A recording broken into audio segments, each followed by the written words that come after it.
kami dari kelompok 2 yang beranggotakan saya Upara Jikri Nadir. Di sini saya tidak sendirian, saya mengundang bintang tamu saya Para Najwa, Rabinando, dan saya Devano Leopani. dan saya adalah Muhammad Emin Yakin. Oke, tujuan kami di sini akan melaksanakan pengerjaan tugas sejarah, yaitu membuat podcast yang membahas tentang PKI Madiun. Ya, teman-teman, saya ucapkan selamat datang di podcast kelompok 2. Saya Upara Jikri Nadir. Di sini saya sebagai host yang akan mengisi podcast kali ini dengan materi PKI Madiun. Oke, sebelum mengulas lebih lanjut tentang PKI, di sini saya akan bertanya kepada teman saya, Muhammad Yakin. Pertanyaan yang pertama, apa sih yang kamu ketahui tentang PKI? PKI, Partai Komunis Indonesia, merupakan partai politik pertama yang didirikan setelah proklamasi. Namun, Partai PKI bukanlah partai baru karena ada sejak zaman pergerakan nasional.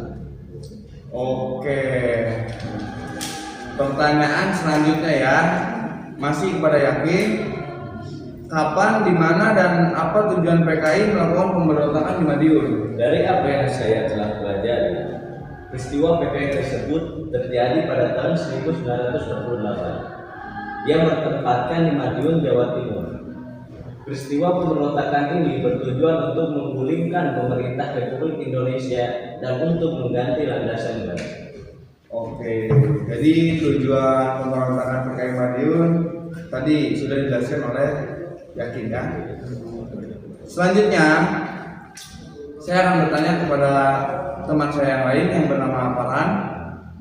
Siapa sih yang memimpin gerakan pemberontakan PKI Madiun? jadi yang memimpin gerakan pemberontakan PKI Madiun adalah Amir Syarifuddin dan Muso. Ya, itu saja. Oke, jadi yang memimpin gerakan pemberontakan PKI Madiun adalah Amir Syarifuddin dan Muso ya. Pertanyaan yang keempat masih kepada Farhan. Dari sejak kapan Amir Syarifuddin dan Muso memimpin gerakan peristiwa pemberontakan PKI Madiun? Jadi Amir Syarifuddin dan Muso memimpin gerakan peristiwa pemberontakan PKI Madiun ini dari awal terjadinya pemberontakan pada tahun 1948 yang sudah disebutkan oleh Yakin. Jadi Awal pemberontakannya sudah terjadi pada tahun 1948. Oke, pertanyaan yang kelima, saya akan bertanya kepada Raffi. Siapa sajakah yang menjadi target dalam peristiwa pemberontakan PKI Madiun ini? Yang dijadikan target pembunuhan dalam peristiwa yaitu pejabat pemerintah, para pemimpin, partai komunis, dan kaum santri pun menjadi target pembunuhan dalam peristiwa ini. Oke, jadi targetnya bukan 1 atau 2 ya, ada banyak targetnya. Oke, pertanyaan yang keenam, saya akan bertanya kepada Devano. Siapa yang berhasil mendesak mundur pasukan pemberontakan PKI dan pada saat kapan puncak keberhasilan pendesakan mundur pasukan PKI? Ya, jadi yang berhasil mendesak mundur pasukan pemberontakan PKI itu adalah pasukan pemerintah yang dipelopori oleh divisi Siliwangi, yaitu mereka yang berhasil mendesak mundur pasukan PKI. Dan puncak keberhasilannya itu ketika Muso tewas tertembak dan Amir Syarifuddin tertangkap dan dijatuhi hukuman mati. Namun, selain itu, tokoh muda PKI yaitu Aidit dan Muhammad bergaul melarikan diri, dan merekalah yang berhasil menjadikan PKI kembali menjadi partai besar di Indonesia. Sebelum terjadinya peristiwa gerakan 30 September 1965 atau yang sering disebut G30 SPKI. Oke, jadi itu yang berhasil mendesak mundur PKI sudah dijelaskan oleh Devano.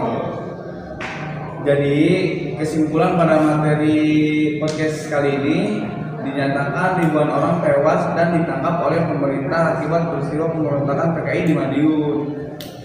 Dan akhirnya PKI pun gagal untuk mengambil alih kekuasaannya.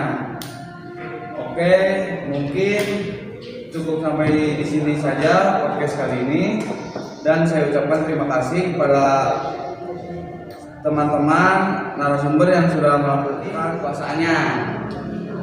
Oke, mungkin sampai di sini podcast kali ini, dan saya ucapkan terima kasih kepada teman-teman saya yang sudah meluangkan waktunya untuk mengisi podcast kali ini, dan juga teman-teman yang menonton di video. Ya, mungkin sampai di sini saja podcast dari kami. Mohon maaf bila masih ada kesalahan atau kekurangan, mohon dimaafkan.